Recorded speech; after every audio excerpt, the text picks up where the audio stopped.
Jesus Christ, Bouncer. Wasn't expecting you to be sitting pretty, but it looks like you've been chewed up and spit out by every chomper in the city. I could say the same about you, you old bastard. You're covered in just as much blood as me. It ain't my own blood, kid. It's not entirely my own either. What the hell happened to you? It wasn't the chompers that got you, was it? No, I can handle them. What I can't handle is a fucking rifle round punching through my leg. Fucking hell. Well, we ain't staying in this fucking tissue box that smells like skunk weed and shit. Get your things together and let's go.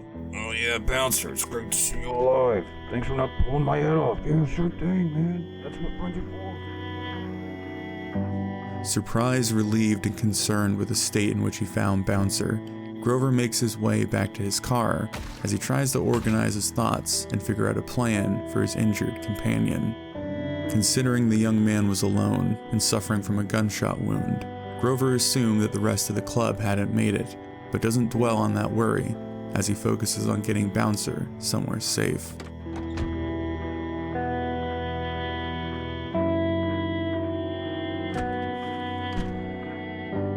Trying to kill yourself before that wound does?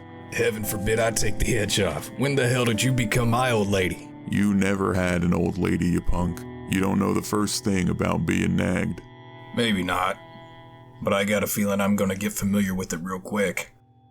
You chauffeuring for these freaks? Who the hell you give a ride to last? Damn. Killjoy. Killjoy? That son of a bitch made me Shit. Guess Big Red was right about one of you. Big Red? He's still calling the shots? He was. Had a couple of the MC held up in the clubhouse when it all went down. Even Devil's old lady. Then someone decided to swing by and shoot up the place, leading to that bullet in your leg? Nah, we lost the clubhouse to the infected. Came pouring in one night and started all sorts of chaos. Tried bugging out, and only Big Red, Mike, and myself got free. What a tragedy. That Sally was a fine piece of ass. Yeah, damn. She really was.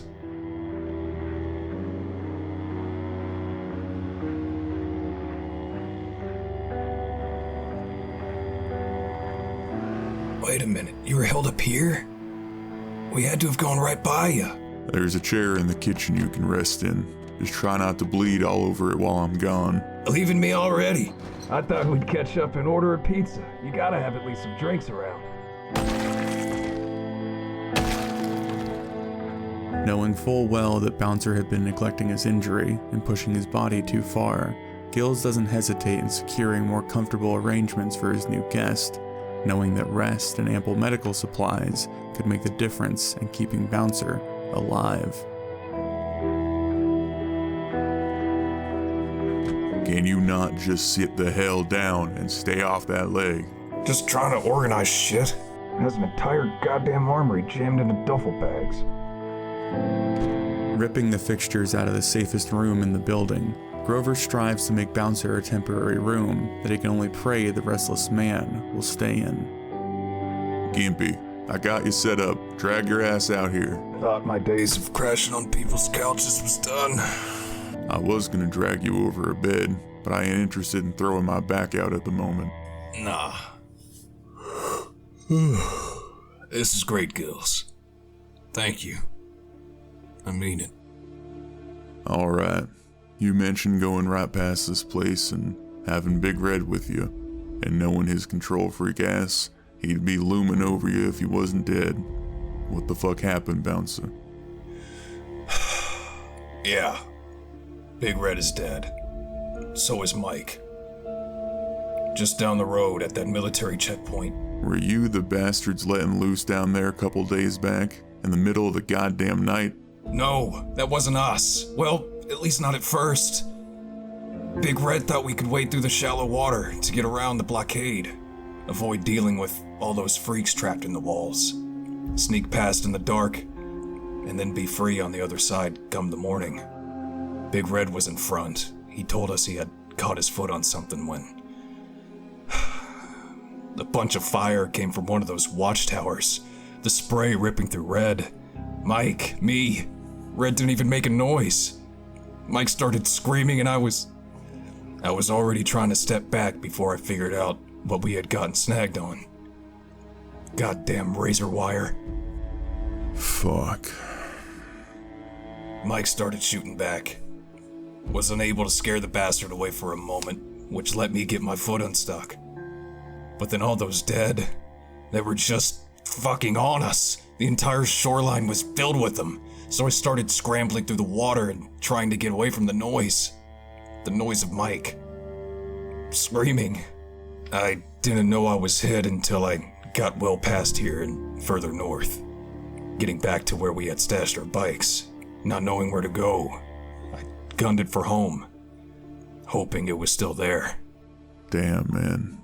If I would have known. If I would have run into you. You'd be dead right alongside him, Gills.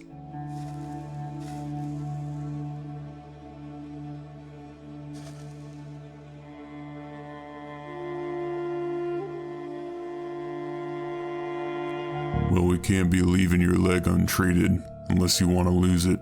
I think I got some bandages and disinfectant. Yeah, alright. Got any hot nurses stashed away too?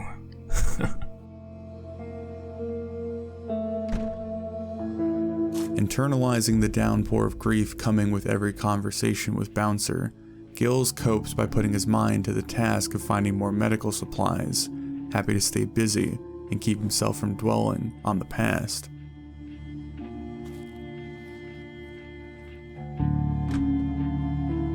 If you got enough energy to keep cracking jokes, then you got enough energy to redress that wound. Here's what you need, plus food and water. I'm going next door to see what's left of that clinic. If the boys could see us now. Goddamn Gills, fussing over me like some nervous Nelly in a gutted bathroom. Not the first time I've stitched someone up in the bathroom, you little bastard. You're gonna stitch me up? Your hands shake like a sobering alcoholic riding on horseback. Fully aware of Bouncer's own coping mechanism of endlessly twisting the world into a ceaseless joke, Gills knows that the precarious man was bound to implode if left alone, driving the rugged survivor to become a steady hand for his drifting brother. Making his way inside the nearby clinic, Grover can already tell that the building had been picked through as he searches through the nearby cabinets and shelves. Quietly cursing whoever ran off with most of the supplies, the old man squints through the failing light in hopes of finding a suture needle, but is left disappointed and frustrated as he turns back towards home.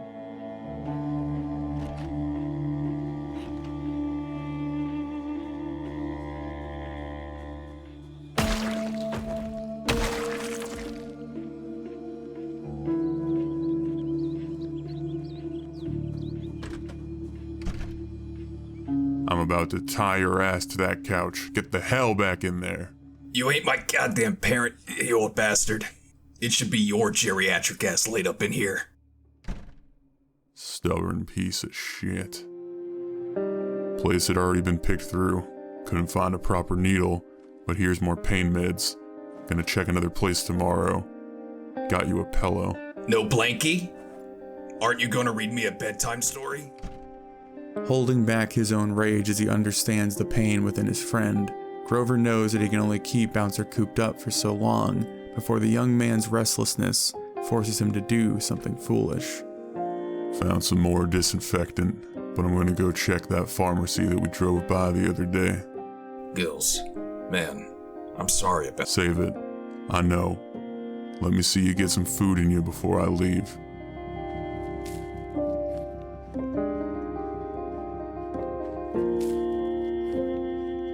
You're gonna need to strip, so I can check your handiwork. This world really is a nightmare. You got it bound up nice and tight. Ain't bleeding all that bad either. Haven't started smelling like death yet. I think you're gonna live once we yank that sucker out. Looking forward to that. Can't say I'll be upset seeing you cry like a baby, but I better get moving before I lose the day. You Stay put. Sir, yes, sir. Gonna ask me to take my shirt off next, you old perv? Praying that his next bit of hope would hold the needle he required, Grover feels himself growing more and more concerned by the new threat Bouncer had described. Though it was unlikely the soldier that killed Big Red and Mike survived that night, the weary senior couldn't stop himself from worrying about their proximity to the checkpoint. Entirely focused on getting Bouncer on the mend, he pushes the concern to the back of his mind as he arrives at his next destination.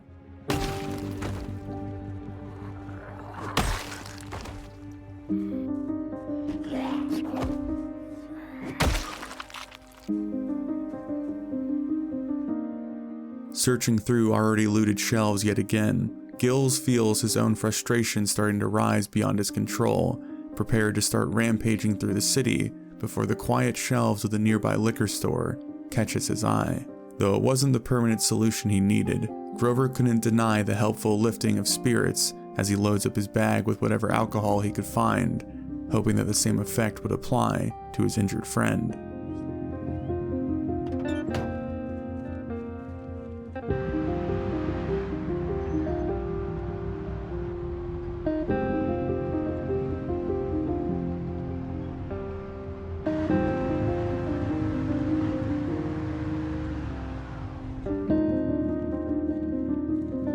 Jesus, starting to smell like an outhouse in here. You know, having roamed the earth before indoor plumbing was a thing. Newsflash, Bouncer, that indoor plumbing is about as useful as you is the moment. You're just trying to piss me off, you bastard. Yeah, because I can't carry you, and I need you to have the energy to haul your ass to the river to clean yourself. First you get my pants off, now you want me bathing in front of you? When the hell am I getting my ring? Come on, Gimpy. Don't let this geriatric show you up. When I'm healed up, I'm gonna make you pay, old man. I'll worry about that if you heal up, considering you can't keep still for more than 5 minutes. Damn. Couldn't give the crazy shit a proper burial? Tried to, but couldn't find a damn shovel. I'll make sure you're buried, if it comes to that. But let's get this done before some asshole guns us down with our thumbs up our asses. Better find me a damn fine looking coffin. I hear they're flying off the shelves these days.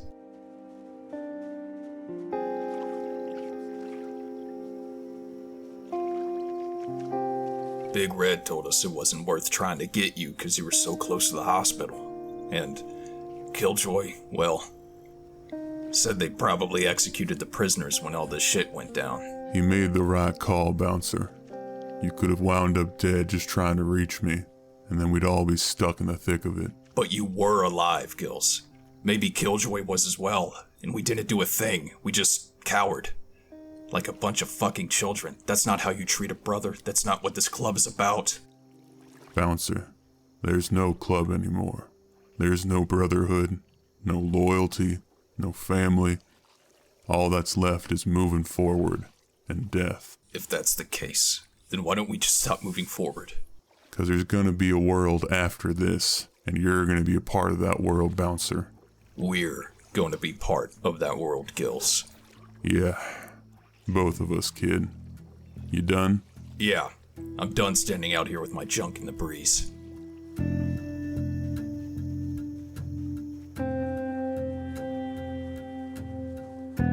So, no luck at the other pharmacy?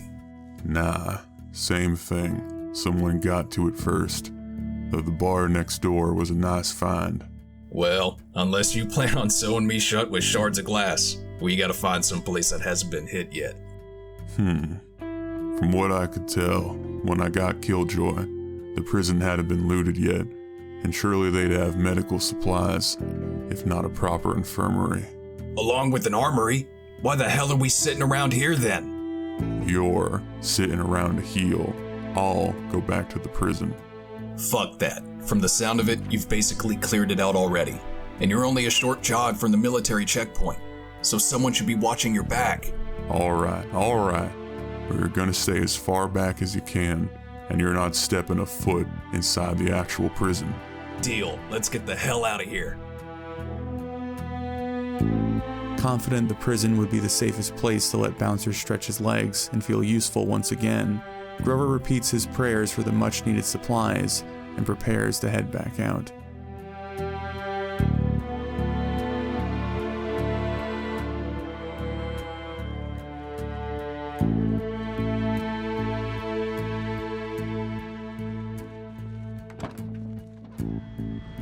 That government boy who shot at you, think he's dead? I mean, he was up in that tower with the place swarming. He wouldn't have anywhere to go, especially after firing that rifle, unless he's figured something out. I imagine he's starving up there, or the dead tore the tower down. Well, you didn't see him go down, or hear anything after Mike fired back? No, it was goddamn dark, and I wasn't paying much attention while I was thrashing through the muck. We're gonna have to make sure he's dead before we make a proper push through, unless we want to end up like Big Red and Mike. You want to go through? Haven't you seen how many dead are down there? Who's to say that guy was alive? We'll talk about it when we get back. Now it's time to focus. We're here. Going forward to clear the garage and main building before pulling the van inside, Grover's gray hairs continue to stand on the back of his neck as he wonders about the mysterious soldier. All it would take would be a moment of letting their guard down, a second of comfort, and a rifle round could snuff out the companionship that Grover was already growing reliant on.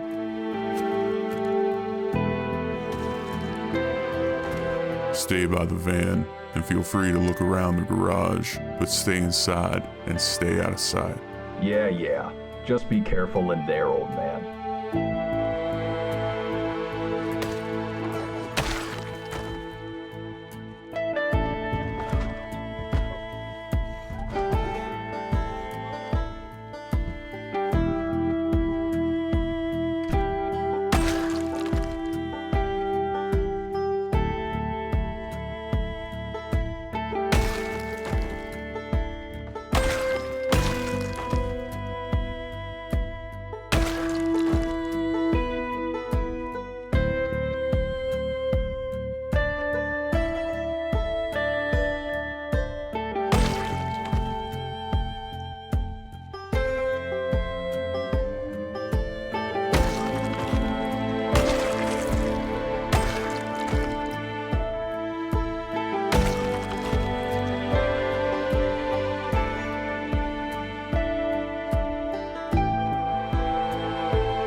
Locating the armory before focusing on the nearby infirmary, Grover casts his flashlight over the various beds and tables in hopes of finding what he needed, eventually scouring every drawer and cabinet until the haystack had been picked through.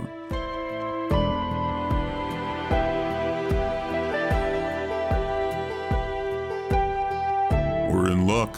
Full infirmary, and I got a needle to stab you with to my heart's content. Good shit. You'll never believe what I found. A goddamn shovel.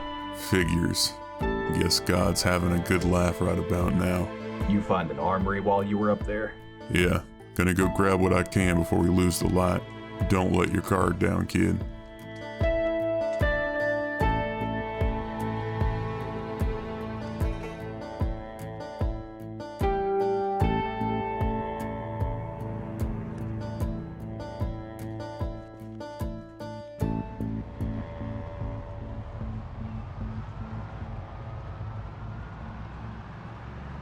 Look, if you're attacking the checkpoint, I'm coming with you. I wouldn't dream of excluding you, Bouncer. You got a score to settle, but it ain't happening until we both trust that leg of yours. Yeah, of course. Thank you, Gills. Stop fucking thanking me, kid. Armed with the supplies to treat and sew up Bouncer's wound, Grover starts settling his mind as he witnesses the younger man's agitation begin to soften. While this calm certainly wouldn't last, Gills was at least confident he had bought himself a few more days before Bouncer once again demanded action. You sure you know what you're doing, Gills? I don't want to survive all this just to die to some drunken bastard. I can't say you'll be a leg model after this, but you definitely won't be dead. At least not because of me. Shit, guess it's a good thing chicks dig scars. Well, let's both hope I'm not the last living person to see you with your pants off. Gotta find someone that will put up with you to repopulate the Earth. Oh, hell no. I wasn't interested in those little demons before. I ain't bringing one into this shit. Aw, but can't you picture it? A little army of mini bouncers following you around. Alright, shut the hell up and stab me already.